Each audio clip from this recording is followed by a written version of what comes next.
看到他欺负我女儿的那一刻，我向来温柔的老公叫嚣着要杀人，哪怕那个小混蛋只有13岁。他猖狂笑着说自己未成年，我们能拿他如何？我笑了，我是成年人，但那又如何？没有哪条法律说我不能让他生不如死。我和老公大学一毕业就结了婚，婚后甜蜜恩爱，很快就有了一个乖巧可爱的女儿。女儿半岁后，为了给她更好的物质生活，我们2人决定跳出舒适圈，去往大城市打拼。整整10年，我们总算从蟑螂筑窝的地下室搬到了300平米的大平层。我父母去世的早，公婆对我视如己出，对此我十分感动，主动提议把他们接来养老，谁知2老都不愿意。拗不过2位老人，我们在老家买了套新房子，让他们也能享享清福。春节将至，我们带着女儿满满回家探亲。腊月28，我们和未出嫁的小姑子同时到家。30这晚，除了睡着的满满，一家人正围着圆桌吃年夜饭。本以为新的一年会继续幸福，谁曾想麻烦来得那么突然。叮咚，听见门铃声，佳佳率先放下碗筷去开门，嘴里还忍不住嘟囔：谁呀？没见过大年30上门的。门刚打开，听见一声中气十足的喊叫。哎呦不得了，这房子真气派！我好奇张望，只见玄关处走出一老一少，都是生面孔。很显然，佳佳也不认识他们。哎，你们谁呀？我还没说让你们进来呢，不料他话音刚落，就被推了个四脚朝天。一个臭娘们也敢这么和我奶说话？那少年壮硕无比，像是一堵墙，正恶狠狠地瞪着佳佳。老公看到妹妹被欺负，立刻起身道：你们到底是谁？再不走我报警了。报警？老人一哼，先问问你妈答不答应。所有人的目光顿时集中在婆婆身上。她嗫嚅了一会儿，才吞吞吐吐开口：好久不见，表姐。哎呦，你再不说话，我都怀疑你忘了在我家拿的5两糙米了。这一刻我们才知道，这老人是我婆婆的2表姐，也就是老公和佳佳的2表姨，而她身边那个是她的孙子陈浩，13岁的年龄却长得人高马大，一双小眼睛贼溜溜地转，不停观察我们，让人头皮发麻。我上前扶起小姑子，面色冷漠道：大年30，2表姨是特意来找麻烦的。2表姨猛地拍手，一把拉过孙子。看到大房子太激动了，来宝贝孙子拜年。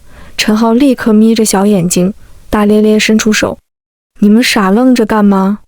快给我红包啊！好家伙，我还是第一次见乞讨这么理直气壮的。凭什么给你？真不要脸，把我推倒了还不道歉。佳佳是个暴脾气，捂着屁股就开骂。陈浩脸色一变：一个臭娘们，没你说话的份，给我滚远点！2表姨不阻止，还在孙子背后高兴地直拍手。宝贝孙子真霸气，对女人就应该这样。我老公看不下去了，正想出面管教这个没大没小的熊孩子，婆婆却不知从哪儿摸来个红包。大过年的别吵架，浩浩你拿着红包，姨奶祝你新年快乐。陈浩猴急打开数着钱，看到里面只有1000块，祖孙2人脸色都黑了。2表姨狠狠啐了一口：表妹，你儿子儿媳都发财了，你就给我们1000，打发叫花子呢。你小时候可吃了我家5两糙米，那时候粮食多值钱，要我给你算算。说着便数落起婆婆。原来是婆婆小时候家穷，实在揭不开锅了，她爹快去世了，临走前就想喝碗糙米粥。婆婆没办法，就去2表姨家借了5两糙米。后来由于太忙忘了还，家里大人都不记得，2表姨却像是烙在脑子里，一直以此要挟婆婆。这种情况一直到婆婆出嫁才停止。这么多年没见面，如今她是听说我们发达了，这才又找上了门。眼看婆婆红了眼，肩膀一耸一耸的，我也没了和他们吵架的心思，只想破财消灾。想要红包是吗？可以，我给你1两1千，以后不许再提这事。陈浩还想上前来教训我，亏得他奶拽住了他，对我笑的脸都起了褶子。那感情好啊，1千买1两，那年头都是便宜了。我笑了笑，金价这么多年也不过才几百吧。回到卧室又找了4000块，我还没伸手，陈浩就一把抢了过去，赶紧给我拿过来，磨磨唧唧的。他们数了整整3遍，才心满意足地揣进了口袋里。佳佳没好气地下逐客令，钱也到手了，你们是不是该走了？可二表姨转头就躺在了沙发上，走啥呀？这么久没见我表妹，不得多叙叙。佳佳被气得无语，翻了个白眼跑进房间。我给老公使了个眼色，告诉他外面有我，让他去看看满满和佳佳。他了然地点点头，转身走了。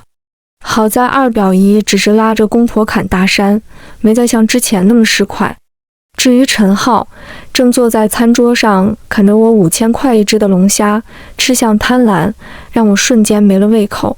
本以为闹剧终于结束，可10分钟后，卧室里的女儿突然放声大哭。满满，我起身，下意识看向餐桌，陈浩不见了。哭什么哭？赔钱货！再哭，老子弄死你！我刚进屋，恶毒的咒骂在耳边炸开，实在难以想象出自13岁孩子之口。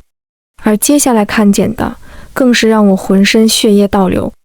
我年仅10岁的女儿满满，漂亮的公主裙被拉扯到腰腹。你干什么？给我滚！我大喝一声，上前狠狠拽开陈浩，将受惊的女儿揽进怀里。她在颤抖，我心如刀绞。老公也闻讯赶来，看着我慌忙往满满身上盖被子的动作，瞬间什么都明白了。望着非但不羞愧，反而洋洋得意的陈浩，一向温和克制的他，眼里带着从未见过的杀意。他二话不说，一个飞踢把陈浩踹翻在地，又狠狠给了一拳。小王八蛋，我今天杀了你！陈浩惊天动地大哭起来。二表姨闻讯赶来，看见宝贝孙子嚎啕大哭，连忙上前搀扶。哎呦，杀人了！你们一家想干嘛？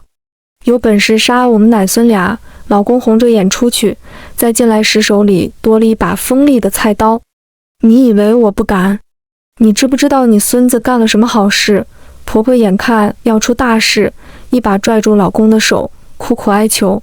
好了好了，大家都少说2句。陈浩哭得鼻涕满脸，嘴里还在不干不净地说些什么。我什么都没做错。我奶说了，这种赔钱货天生就是伺候我的命，我摸他2下怎么了？再说我还没成年，干啥都不犯法。我立马捂住了满满的耳朵，害怕他再听到这些污言秽语。老公大吼一声，立刻要冲上去收拾这小混蛋。满满被这场闹剧吓得尖叫，我只能无奈喊停。够了！我起身将满宝抱给刚赶来的佳佳，让她回自己房间别出来。看到孩子离开，我这才拉住老公，转过身望向他们祖孙2人。陈浩已经停止哭泣，脸上透露着不属于他这个年龄的精明和猥琐。你刚才说谁是赔钱货？陈浩不屑气了一声，还不是刚才那个小婊子！话还没说完，我狠狠扇了他一巴掌。我力气不小，直接把他打得趴在地上。二表姨顿时疯了，你干什么？居然敢打我孙子！你生了个没把的，可不就是赔钱货？我看你是他！我反手又给了他一巴掌，手心都疼麻了。我冷着脸甩了甩手腕，谁再敢骂我女儿一句，今天我就撕烂谁的嘴。我们人多，老公手里还拿着刀，二表姨就算再不满，也吸了几分气焰。她死死瞪着我，像一条毒蛇。贱人，敢欺负我们，你一定会后悔的。我没搭腔，侧身指向门口，现在马上从我家滚蛋，不然我就报警了。二表姨一点不怕，报啊！正好让警察看看你们一家怎么欺负我们的。我不怒反笑，没见过这么不要脸的。别忘了你们身上还有我的5000块，说你们一句入室抢劫不过分吧？那是你主动给我孙子的，他才13岁，根本不犯法。二表姨扯着嗓子和我争辩，似乎孙子没成年是什么很光彩的事情，可他似乎忘了他自己。陈浩不犯法，你呢？教唆儿童入室抢劫，你猜你会不会坐牢？我说完拿出手机就打110，二表姨这才怂了。走就走，这破地方请我们来，我们还不稀罕呢。她不甘不愿地绕过我们，临走时还啐了婆婆一口。一家子丧良心的都给我等着。大门砰地关上，婆婆转头满脸歉意地看着我。蓉蓉，妈，我抬手打断她的道歉。妈，你今天是不是糊涂了？他们根本不是亲戚，是土匪。我无意在争辩什么。老公留下训斥公婆的不作为，我则来到佳佳的卧室，满满窝在她怀里睡着了，满脸泪痕，可怜极了。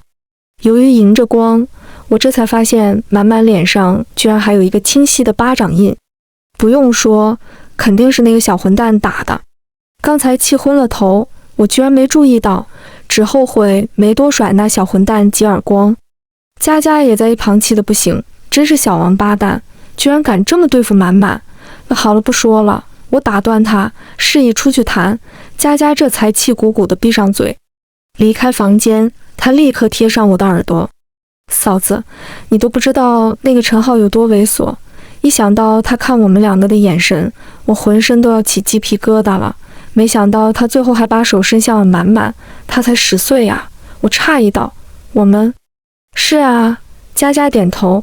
当时我离他最近，看得很清楚，他一直上下打量我们，最后目光落在佳佳，觉得恶心，没再继续说，手却在胸口比划了一下。我也觉得粘液犯上冲，恨不得去卫生间痛痛快快吐一场。今天的经历太奇葩，我怎么都想不到一个13岁的孩子居然能让我这么恐惧。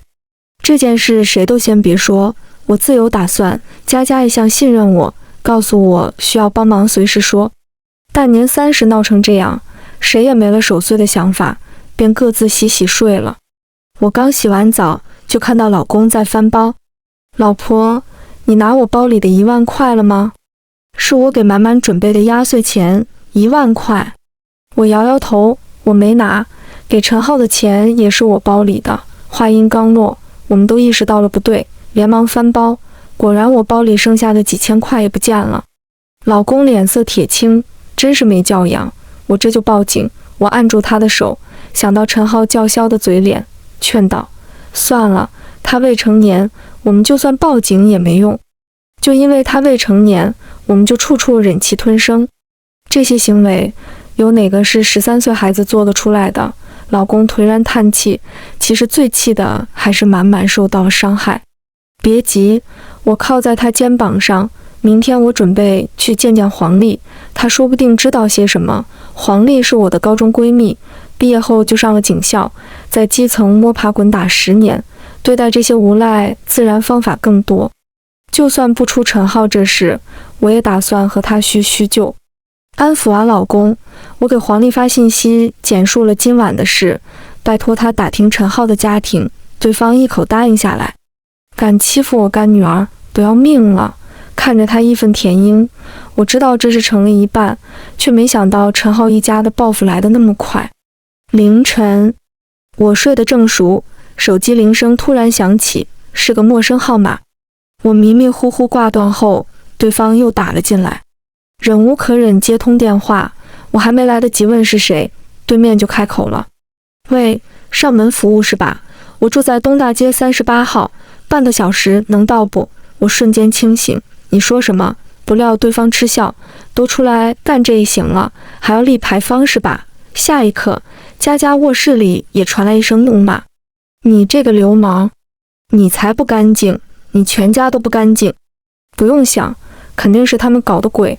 出了这档子事，佳佳和我再也睡不着，索性来客厅喝咖啡。一个人可能是误会，可我们同时受到骚扰，就说明肯定有人故意为之。我们不约而同地想到了陈浩和二表姨，只是他们怎么知道我们的联系方式？8点，婆婆起床。佳佳上前质问：妈，你是不是把我和嫂子的联系方式给别人了？婆婆欣慰一笑：是啊，昨天表姐说要和你们道歉，所以道个屁的歉。佳佳暴跳如雷，她把我们的号码散播出去，说我们从事不正当职业，是不三不四的人。婆婆愣住了，像个做错事的孩子。怎么会？怎么不会？现在还有人打过来呢。佳佳把手机开机，果然立马有人打过来，还有许多不堪入目的短信，看得婆婆嘴唇都白了。对不起，妈不知道，没关系妈，我会处理好，你先别告诉老公。我起身回房间去换衣服，亲吻满满后，9点准时离开家。黄丽比我早到10分钟，一见面便递给我一份资料。蓉蓉，你这次惹上的可不是什么善茬，这小兔崽子一家都有病。我打开文件，内容让我大为震惊，偷鸡摸狗都算是小事了。陈浩敢对我女儿动手并非偶然，他有前科。他12岁就涉嫌犯罪，对象居然是他们学校新上任的实习老师，对方是个身材瘦弱的小姑娘。陈浩以问问题为由，让实习老师单独给他补习，趁机实施暴行。学校保安巡查发现时，他还让保安少管闲事，赶紧滚蛋。因为陈浩才12岁，实习老师无法向他提起诉讼，他不堪受辱，自杀了3次，至今还在疗养院接受治疗。至于陈浩的父母，身上也有不少民事案件。陈浩父亲陈铁柱更是个屡教不改的瓢虫，难怪那些人会找上我和佳佳。地狱空荡荡，魔鬼在人间，黄丽气得连喝2口咖啡。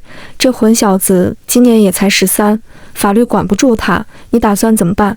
我扬了扬文件，笑道：有时候家乡好就好在地方小，大家都认识。黄丽顺着我手指的方向看去，和我会心一笑。说来也巧，陈浩父母都在一个工厂打工，一个是技工，一个是会计，而那个工厂恰好是我们高中同学王文德家里的。我和王文德算不上熟，贸然去找他，他还真不一定会帮我的忙。但我有一个他拒绝不了的提议。他家是卖模具的，因为出口业务，我公司年后恰好有这方面的需求。昨晚的骚扰电话少不了这对夫妻的手笔，既然陈浩年龄不够，我不介意从他父母入手。我掏出手机准备联系王文德时，佳佳的电话却先一步打来。嫂子你在哪儿？我听出他话里的急切，忙问：和朋友在外面，怎么了？这件事情电话里说不明白，你还是先回来吧。察觉到事情不妙，我和黄丽告别。他坚持和我一起回去，还买了几件礼物，说是给公婆拜年。知道他担心我，我没有拒绝。家中众人一片愁云惨淡。随后我从公婆嘴里得知了事情的前因后果。他们早晨出去锻炼，可平日和他们交好的朋友，今天却敬而远之。最后逼急了，对方才一脸看笑话的开口：老李呀，听说你儿子儿媳挣大钱了，只是这钱不干净吧？公公一愣：你这是啥意思？昨晚就传开了，你儿媳和女儿在外面都是干那个的。你那小孙女该不会不是你儿子亲生的吧？你们家那大房子得是从多少男人腰包里掏出来的钱买的？公婆眼前一黑，差点晕过去。他们争论了几句才意识到，别人根本不会在意他们的清白，只会在背地里看笑话，然后狠狠踩上一脚。婆婆恼得心口痛，哭诉道：这都是造的什么孽呀！黄丽满脸怒色，却不忘提醒我，诽谤造谣最能判刑，足够他们喝一壶了。原本我没打算把事情做得太绝，想着让他们丢了工作，再找机会把陈浩送进少管所。可现在不同了，我女儿才10岁，小姑子也才大学毕业，容不得他们这么羞辱。说话间，门口传来砰砰砰的砸门声。想到昨天，众人如临大敌，老公也锁上卧室走出来。表妹，是我们今天过来有大喜事。婆婆听见声音，吓得六神无主，眼前一黑，倒在沙发上。躲得过初一，躲不过15，我倒要看看这一家奇葩到底想做什么。打开门，二表姨今天还带着帮手，儿子陈铁柱和儿媳赵翠兰，几张带着假笑的脸堆叠在一起，一窝蜂地往屋里挤，一点不见外。你们又来干什么？嫌昨天闹得还不够难看，我没有阻止几人进门，他们大咧咧坐在沙发上，婆婆像只受了惊的兔子，一蹦3尺高。二表姨一把抓起瓜子，笑得看不清眼睛。哎呦，昨天那都是误会，我们今天就是专门为这事来的。佳佳冷笑，那你们来干嘛？外面关于我们家的风言风语，是不是你们传出的？二表姨也不遮掩，骄傲抬头，是啊，咋了？我老公还在蒙圈，什么风言风语？佳佳看了他哥一眼，气得上去想打人，我伸手拽住了他，瞥见陈铁柱色眯眯的眼神落在佳佳身上，简直和他那畜生儿子一模一样。你还好意思承认，说那么多假话，就不怕烂嘴吗？二表姨哈哈大笑，心虚了。我就说嘛，做傻子生意能买这大房子，肯定是做了见不得人的勾当，上梁不正下梁歪，不然那赔钱货怎么能勾引我大孙子？不过谁叫我们心肠好，今天来呀，就是和你们定亲的。定亲？我心里有股不好的预感，定什么亲？谁要跟你们定亲？陈铁柱突然站了出来，装什么装？你那赔钱货勾引我儿子，这件事闹得人尽皆知，我们愿意来跟你们商量娃娃亲，是看得起你们。老公忍无可忍，上前拽住了陈铁柱的衣领。你们是不是有病？我女儿才10岁，你们在说什么呢？二表姨跳起来打老公的手，放开我儿子。10岁怎么了？昨晚要不是你女儿穿裙子勾引我孙子，会发生那种事儿吗？我们愿意来是给你们面子，就是一个小赔钱货而已，你们至于吗？赵翠兰也开始帮腔，眼神不屑地扫过我们，你们就这么一个赔钱货，以后都没人继承财产，和我儿子定亲，我们帮忙打理家业，你们应该跪下感恩才对。二表姨也连连点头，是啊，我们可是清白人家，委屈的是我们。只要和我们定亲，你们以后死了，那小赔钱货还有口饭吃。我脑子嗡的一声，一个恶毒的想法逐渐在心里成型。也许昨晚并不是巧合，而是他们故意的呢。有个词叫做吃绝户。也许陈浩一家早就盯上了我们，知道我们在外面挣了钱，却只有一个女儿，所以特意安排了这场大戏。又或者，这是昨晚他们商量后得出的结果。他们要先毁了我们家，然后再吃干抹净，真是好恶毒的心思。看着他们脸上或得意或张狂的神情，我越发觉得自己的猜测没错。和你们定亲，你们也配？家里没有镜子，也不看看自己是什么东西，我冷声骂道。几人的情绪激动，一窝蜂地朝我扑过来。赵翠兰龇牙咧嘴，眼神嫉妒地看着我脖子上的钻石项链。你这个贱人怎么说话的？一个老贱货生了个小贱货，我看你们还真是拽上天了是吧？老公伸手想要拦住他，却被我先一步拽住赵翠兰的胳膊，猛地向左一撇，一阵杀猪般的叫声回响在耳边。放开我，你这个贱人！我向后狠狠一推，他顿时摔得4脚朝天。我学过女子擒拿术，一般人还真不是我的对手，别说是你，你老公也不行。这一幕发生得太快，二表姨一家果然被震慑住了。表妹，这就是你的好儿媳？我们诚心诚意来谈亲事，她居然这么对我们，你那女儿的名声已经臭了。我倒要看看，除了我们家还有谁愿意要她。见对付不了我，二表姨将苗头转向婆婆。婆婆懦弱，可满满是她的心头肉。听着这样的污言秽语，她也动怒了。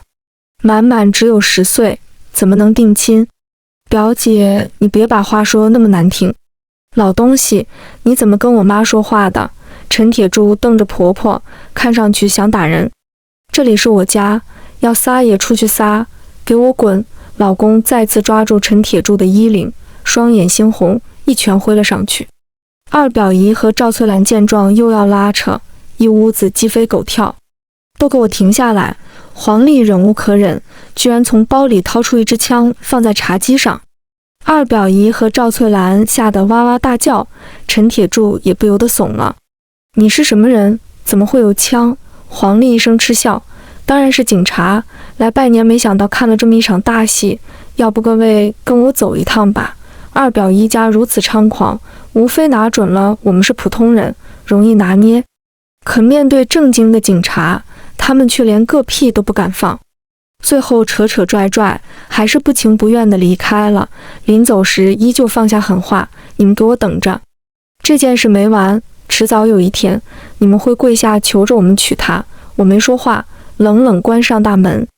丽丽，谢谢你刚才给我们解围，不过那枪……黄丽一笑，从茶几上拿起枪，当着我的面扣动扳机。一首儿歌突然从手枪里传来，众人都愣住了，只有他笑得流出眼泪。唉，这是我儿子的玩具枪，平时放在包里逗他，没想到今天还派上用场了。黄丽，报警的话能治得了他们家吗？老公着急问道。他活了30多年，还是第一次见到这么奇葩的一家人，明明还沾点清代典故，却比陌生人还要让人恶心。黄丽点头，治得了，但惩罚程度微乎其微。对待他们这种人，要么一劳永逸，要么就躲得远远的。那怎么办？我们家日子以后还过不过了？佳佳刚大学毕业，还没有接受社会的毒打，就遇见了这么一群奇葩，气得直接哭了起来。我冷静思考，逐渐下定了决心，要想治得了他们，就必须要把事情闹大，是吗？黄丽意识到我想做什么，笑着提起了包。年我也拜了，热闹也看了，有什么需要我帮忙的再联系。叔叔阿姨再见。客厅留下老公安抚公婆和佳佳。我来到阳台，拨通了王文德的电话。他的态度和我想象中的一样，不咸不淡。我直接说明了来意，果不其然被拒绝了，直到我提出合作。王文德语气立刻变软，那老同学需要我怎么做？我有个办法，能让你1分赔偿费不掏就开除他们，要不要考虑考虑？这天下午，我带上了满满去看儿童心理医生。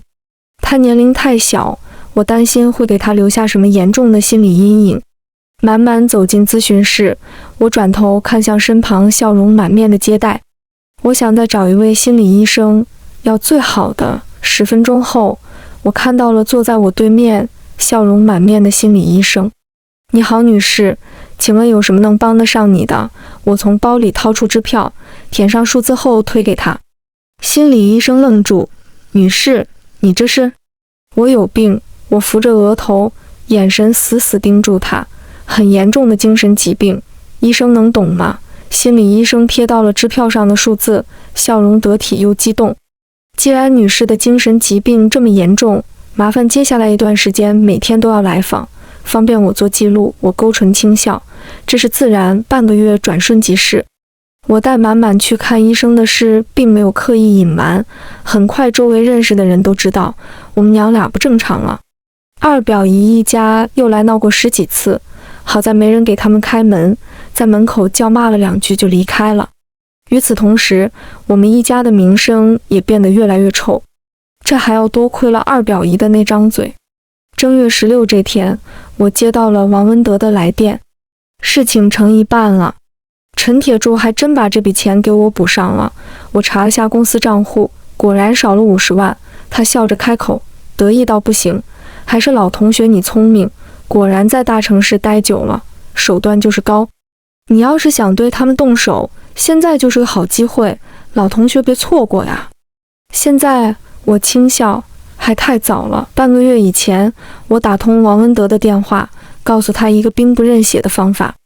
陈铁柱平日在车间就好吃懒做，总是不按规范流程生产。他是正式职工，开除需要赔偿一大笔钱，因此哪怕再不顺眼，王文德都只能忍气吞声。可如果他犯错了呢？为了保住这份工作，他老婆不可能不帮他，所以我们设计了一场戏。王文德由于操作不当，弄坏了一台价值50万的机器。他可以名正言顺被开除，可他的老婆还在，这块毒瘤就依旧铲除不了。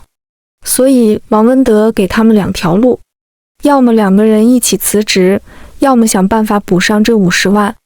那2天，他们来砸门砸得最凶，平均1天要来3、5次。后来也不知怎么，突然就不来了。我让王文德立刻去查公司账户，果然少了50万。张翠兰是工厂会计，她想先用这50万补上陈铁柱的窟窿，然后再慢慢想办法还回去。至于他们怎么还这笔钱，估计还是要在我们身上打主意。王文德最近也听说了我们2家之间的恩怨，对于我的回答也并不意外。那老同学，你努力，我等你的好消息。挂了电话，我知道收网的时候快来了。当天带着满满去看过心理医生后，我走进了数码店，买了一款极为小巧的摄像头。回到家后，我聚集了一家人，把一张酒店房卡递给了公婆。蓉蓉，这是我在天泰开了尖顶楼套房，你们先带着满满过去住几天。婆婆敏锐地察觉到了不对劲，你们这是？妈，你就只管保护好自己的孙女，难不成你还要为了那一家子人求情？佳佳没好气地反问。婆婆低下头，我只是担心你们，不解决这件事，往后的担心只会更多。难道妈你想让满满生活在充满恐惧和谣言的世界里？提及孙女，这个懦弱的老人终于鼓起了勇气。我知道了，我们下午就走，安排好公婆。我转头望向老公，你跟他们一起走吧，剩下的交给我就好。老公摇摇头，你什么都不愿意告诉我。还好佳佳跟我说了，我怎么能留下你一个人？佳佳连忙在一旁道歉，对不起嫂子，我也不想走，我们一起留下来帮你。我无奈却也欣慰，想着有个帮手总归是好事。佳佳可以留下，但老公你不能在家里。我都想好了，到时候我去找人帮忙。他眨眨眼睛，说了个名字，这样更好，人证物证都在，足够他们掉一层皮的。于是送走公婆和满满后，我当晚便打通了二表姨的电话。真是太阳打西边出来了，你也会联系我们，不是一直嘴硬吗？我假意笑道。二表姨这话就见外了，之前的确是我们不懂事，现在不是想开了吗？你看什么时候有空来一趟，我们商量商量2个孩子定娃娃亲的事。二表姨听来了精神，却不忘数落。你能想开最好，那个赔钱货除了我们愿意接受，还有谁能看得上？等着吧，去之前会跟你联系。我挂断了电话，眼底一片冰冷。老婆，摄像头已经安好了。老公从卧室里出来，摇了摇手机上清晰的画面。我笑着亲了他一口，老公真厉害。看见他红脸，我心情莫名其妙好了不少。事情比我想象中发展的还要快，看来为了补上那50万，他们家早就迫不及待了。第2天下午，几人再次出现在家里，陈浩也来了，正好，免得我再去找他。我表妹呢？他们去哪儿了？二表姨扫视一圈，发现家里只有我们夫妻和佳佳3人，奇怪追问。佳佳翻了个白眼，满满被你们吓生病了，我爸妈陪她去看病了。二表姨嫌弃地皱皱眉，嘴里嘟囔，是个赔钱货也就算了，身子还这么弱，以后该不会生不了儿子吧？我强忍下心中的恨意，笑语嫣然。既然大家都来了，那就步入正题吧。二表姨立马拿瞧，你们家闺女名声已经坏了，我大孙子长得又帅又壮，配她绰绰有余，所以彩礼什么的就不说了，但嫁妆你们必须给。一口价100万，我假装诧异，孩子还这么小，就要开始商量嫁妆？不然呢？要不是看你们家还有2个臭钱，你以为我会同意让我宝贝儿子娶你们家这种小狐狸精？赵翠兰翻了个白眼，泛着绿光的眼睛死死锁定我的钻石项链，看得出来她真的很想要。我假装为难，老公却突然发难，给什么给？你们还真以为我女儿嫁不出去了？我连忙拦住她，语气哽咽，别吵了老公，女儿还这么小，她的名声才是最重要的。我们又不是拿不出来100万，咱们卧室里不就有？有什么有？给我闭嘴！不等我把话说完，老公立刻黑着脸打断我。我捂住脸低声呜咽，余光瞥见他们一家人目光中掩盖不住的激动和贪婪。挺好，鱼儿上钩了。陈铁柱见状，马上转变了态度。表弟，你这是做什么？我们今天来不就是为了商量吗？这是好说，好说。老公脸色这才缓和了一些，颓然坐下。眼看快到了晚上的饭点，我起身和佳佳一起去准备晚餐。厨房中，佳佳低声问我：“嫂子，你有把握能成功吗？”当然，我轻笑，给她展示手机。客厅里，二表姨和赵翠兰正在给老公洗脑，没有人注意到陈浩和陈铁柱不见了。而卧室中，摄像头清晰地显示出他们的鬼鬼祟祟。陈浩和陈铁柱真不愧是父子，猥琐的气质一模一样，不停地翻箱倒柜，寻找着好东西。或许是上次那1万多来的太容易，才会让他们这么肆无忌惮，也不想想卧室里会不会有摄像头。很快，他们就找到了我为他们精心准备的财宝，20根金条，总价值不多不少，刚好100万。他们眼里闪着金光，拼命地往口袋里揣金条。很快，二人若无其事地走出了卧室。佳佳笑着将一包药倒进了龙虾里。陈浩不是爱吃龙虾吗？这次让他一次吃个够。酒足饭饱后，陈铁柱和二表姨烂醉如泥。老公，你送二表姨他们一家回去吧，我体贴说道。赵翠兰哼了一声，别以为这样就不用给嫁妆了，该给的还是要给。我笑着点头，取下钻石项链放进她手里。这是当然，以后我们就是亲家了。望着他眼底的贪婪，我越发想笑。真是不识货的，这根本就不是什么钻石项链，只是一串大玻璃。陈浩突然间捂着肚子，哎呀，不行，我肚子疼，我要上厕所。陈铁柱骂了他一句，一家人在门口等着。可陈浩刚从厕所出来，又转身进去了，估计是海鲜过敏，拉肚子了。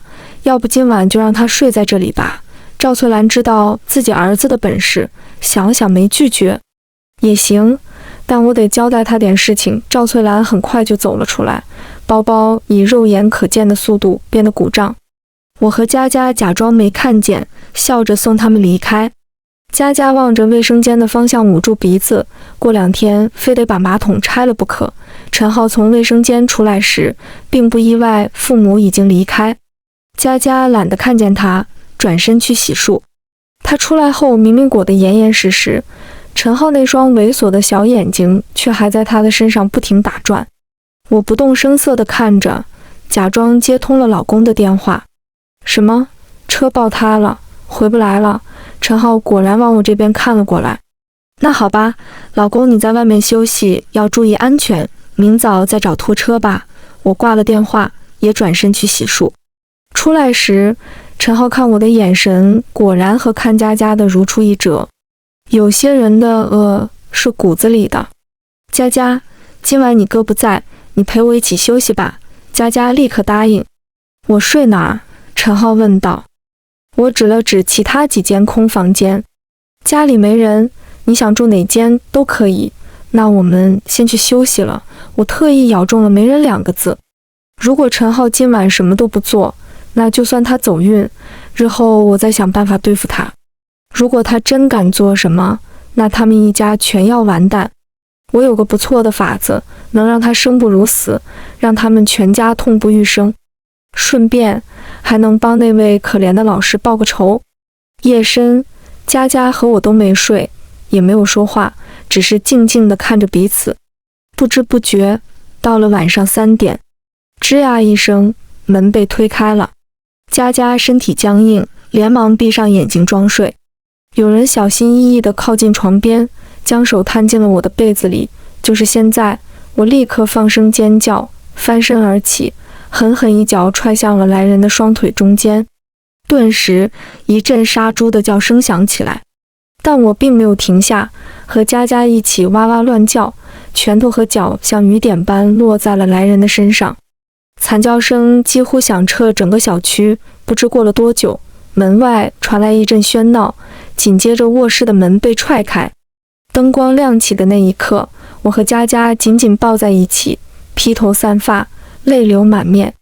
而不远处，陈浩浑身是血，一动不动。老公带着警察鱼贯而入，红着眼抱紧了我和佳佳。对不起，对不起。黄丽跟在他身后，神情愤慨，连忙吩咐手下处理现场。我们都被送往医院，陈浩则被送去急救。黄丽担忧地看着我，你没事吧？没事。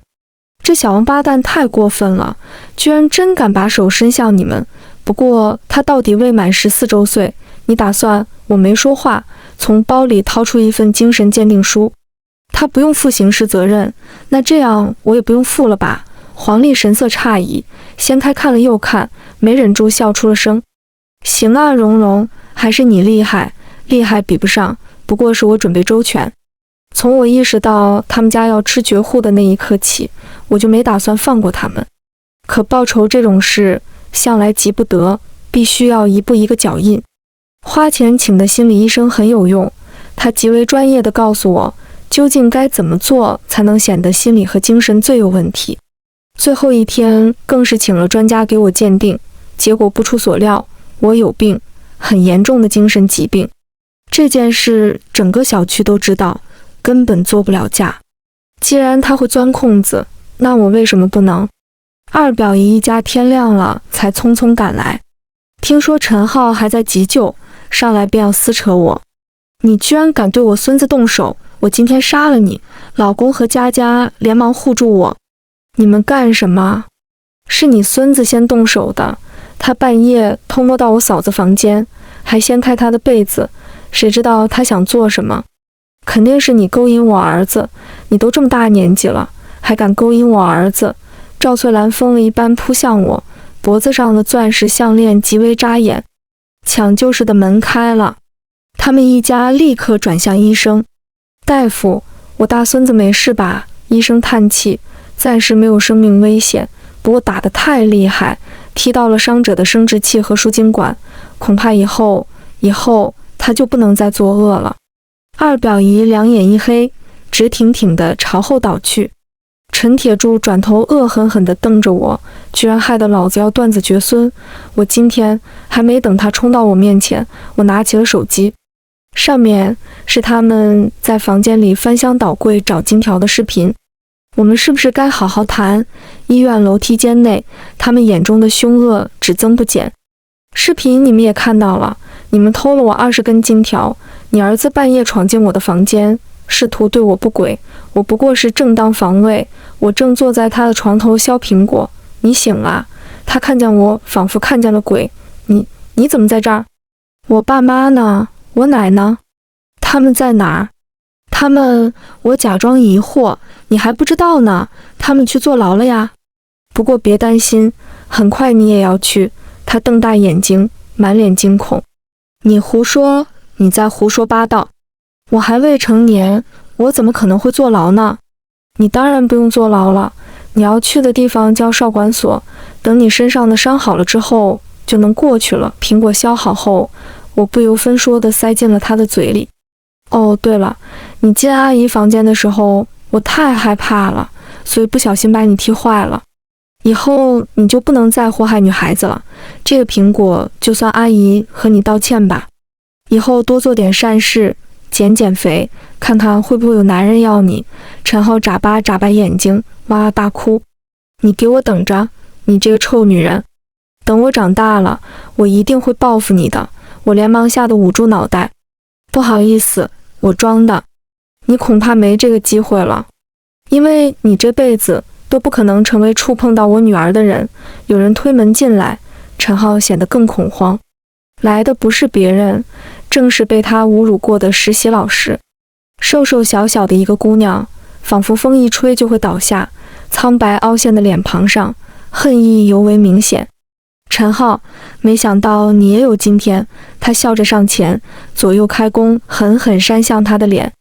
还记得你当时是怎么打我的吗？就像这样。我默默地看着他发泄怒气，直到他累得跌倒在地上，才匆忙喊来一声：“谢谢你，谢谢你，让他没有办法再去祸害别人。”老师哽咽着向我鞠躬，我何德何能？这是他应得的。他年龄是小，可他做的每一件事都不是用年龄作为挡箭牌就能被原谅的。陈铁柱冷哼一声：“贱人，你故意设计陷阱让我们跳是吧？你就不信老子真的弄死你？”“我信，但你做不到。”赵翠兰急忙帮腔：“弄不死你，还弄不死那个小狐狸精吗？走着瞧，我不会放过他的，我一定要弄死他。”二表姨也咬牙切齿：“你们这么不识好歹，就别怪我们斩草除根了。”佳佳气得想要争辩，我伸手拦住了她：“老公，他们说警察听见了吧？这种危险分子不抓起来，还等什么呢？”楼梯间的门被打开，警察不由分说地给他们扣上了手铐。他们这才意识到，所谓的谈谈也不过是我的另一个圈套。“你陷害我们，你陷害我们！”赵翠兰大声辩驳着。从我身边离开时，我附在她耳边低声开口：“有句话叫做兵不厌诈，没听过吗？对了，你的钻石项链是假货。”远远的，我还能听见他们的咒骂。我疲劳不堪，双腿发软。“老婆，你没事吧？”我摇摇头：“我没事，总算快结束了。”老公不解：“把证据发给黄丽后，法律自然会给他们判刑，不是已经结束了吗？”“还不够。”我抬头看向陈浩的病房。陈浩昏迷的这几天，他家发生了很精彩的事，可惜他没能亲眼见到。王文德告发了他们挪用公款的事，加上入室盗窃、损害名誉、捏造谣言、威胁恐吓，情节恶劣，数罪并罚。陈铁柱和赵翠兰都面临15年以上的牢狱之灾。至于二表姨，当然也被判了刑，只是没有那么严重。不过她这个年龄能不能安然无恙地从牢里出来，恐怕都是后话了。对于判决，他们一家极为不服，还扬言要告我。可惜没钱，找不到好的律师。就算找到律师，当看到我的鉴定结果后，也都纷纷选择了放弃。这一场仗，我打得狼狈，却也漂亮。判决下达的第3天，陈浩醒了。如果我什么都不做，带着女儿逃之夭夭，谁能想到他以后会不会追来？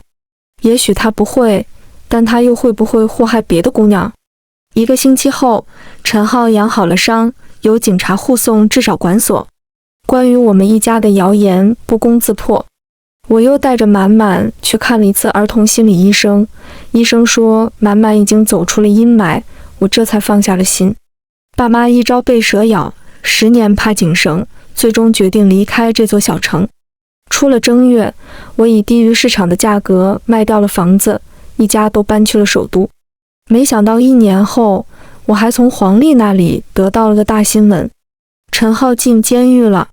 他在家被宠得无法无天，在少管所经常与别人打架，这次和一个新来的混混起了摩擦，他捅伤了对方，对方大出血，性命垂危。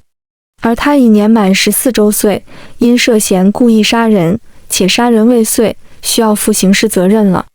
一个少年是强奸杀人犯，今后在监狱里的日子到底有多难过，简直想都不用想。不过怪得了谁呢？无非是自作孽不可活。我笑着挂断电话，给一个陌生账户转了一大笔钱，备注是辛苦了，做得好。